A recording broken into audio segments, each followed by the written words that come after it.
Every millisecond, billions of data packets fly across the globe. Left to physics, it is pure chaos. Engineers force this data into rigid network topologies. We wrangle the chaos into straight lines, stars, perfect circles, and interconnected webs. To unpack exactly how these structures work, we will rely on the core principles laid out in Andrew Tannenbaum's foundational text. A network's physical layout, the literal cables snaking through a building, is often completely divorced from its logical topology, which is the actual path the data is forced to take. Designing these logical pathways is a zero-sum game. Every architecture is a strict series of trade-offs between four specific metrics: cost, reliability, scalability, and performance. If you maximize one, you sacrifice another. By tracking the evolutionary history of the 6 core topologies, we can move beyond rote memorization. We can see exactly why modern networks are built the way they are. The primitive starting point of networking is the bus topology. It consists of a single shared central backbone cable that connects all nodes. It uses a broadcast architecture based on a protocol called Carrier Sense Multiple Access with Collision Detection, or CSMA-CD. Everyone on the line hears the data, but only one machine can speak at a time. If 2 nodes attempt to transmit simultaneously, their signals physically collide and destroy the data. Because it requires minimal cabling, the bus is incredibly cheap to deploy. This made it the structural foundation for legacy 10-base-5 Ethernet networks. Think of it as the single highway. If that main cable gets cut anywhere along the line, the entire network drops. Worse, as you add more computers to that highway, the collision rate spikes and performance degrades exponentially. The physical bus was cheap, but its shared collision domain proved that relying on a single shared medium is a dead end for scalable network performance. To stop those collisions, engineers broke the single bus and reorganized the network around a central traffic controller. This is the star topology. All nodes connect via point-to-point links directly to a central hardware device. The functionality depends entirely on the central device. A hub creates a physical star but remains a logical bus. It broadcasts incoming data to every single port, allowing collisions to persist. A switch, however, creates a physical and logical star by isolating traffic to specific MAC addresses. You can think of this as the spoke and hub. It yields high performance and makes troubleshooting simple if one cable breaks. The trade-off is higher cabling costs and a fatal single point of failure. If the central switch dies, everything goes down. The star isolated collisions and became the undisputed standard for modern local area networks. However, putting all your risk on one central device leaves the architecture dangerously fragile for critical, non-stop environments. In parallel to the star, engineers developed a topology that solved collisions without relying on a centralized switch.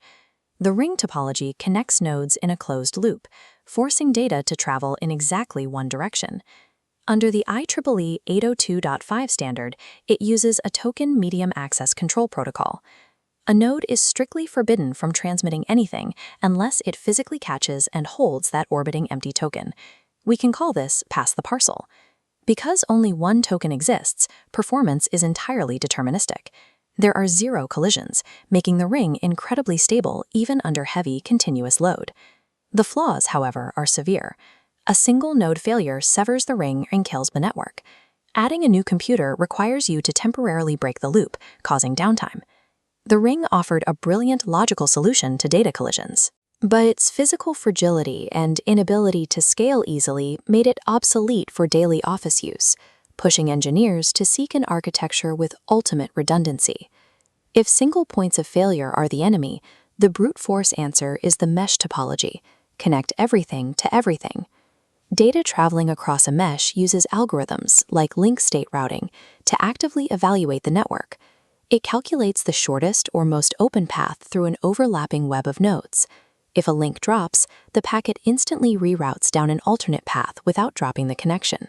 A full mesh physically connects every single node to all others. A partial mesh only connects the most critical nodes. As you can see, a full mesh quickly becomes a chaotic tangle of wiring. This brings us to the Spiderweb problem. To calculate the number of cables required for a full mesh, you use the formula n times n-1 divided by 2. With just 10 nodes, you need 45 cables. With 100 nodes, you need almost 5,000. It simply does not scale. For this reason, you will mostly find it in core internet backbone routers and mobile ad hoc networks, or MANETs. The mesh provides bulletproof fault tolerance and performance, but its exponential cost means it is strictly reserved for critical infrastructure, leaving engineers with a gap: how to scale massive corporate networks efficiently. The tree topology merges the previous concepts to solve the scale problem. It takes the local control of the star, but stacks them hierarchically to avoid the exponential wiring cost of the mesh. We call this roots and branches.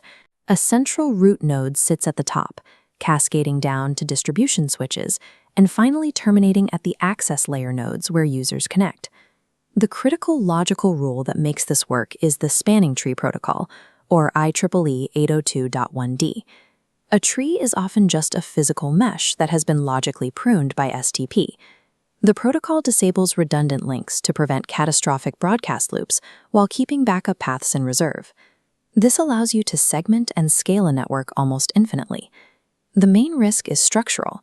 If a high-level trunk link fails, entire branches of the network are orphaned and drop offline. The tree topology is the ultimate compromise for corporate environments.